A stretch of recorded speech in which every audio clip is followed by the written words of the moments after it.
Tá se filmando? Deixa eu falar um negócio pra vocês aí da produção do Big Brown. Primeiramente, cara, faz 6 anos que eu mando fita pra vocês.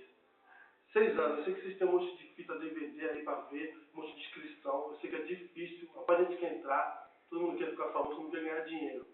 Só que é o seguinte, quero que vocês me ajudem a quebrar as pernas da parte de parceiro meu que fala que não, Serginho, não vale a pena, fica nessas ideias que tu não vai conseguir, porque na Globo é só quem tem indicação, só que tem amigo, parente, filho de um diretor, entendeu? Você não vai conseguir, você fica se iludindo, mas eu vou quebrar a perna desse povo, porque eu vou entrar e vou ganhar o BBB 10, porque eu sou capaz de fazer isso aí.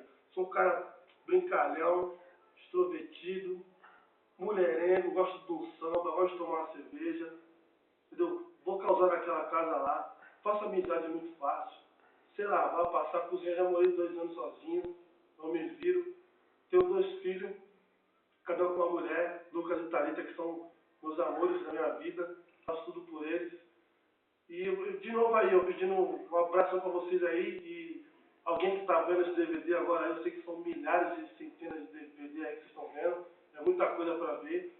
Só que me dá uma chance, uma oportunidade, vocês não vão se arrepender. E se eu chegar aí, eu vou para ganhar.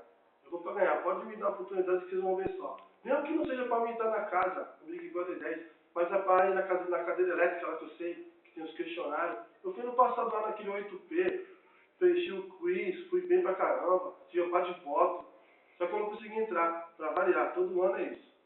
Me leva na cadeira elétrica para conversar com vocês, pessoalmente, tete a tete, para vocês me conhecerem, porque 5 minutos não dá para explicar como é que funciona. Se não me conhecerem 5 minutos não dá tempo.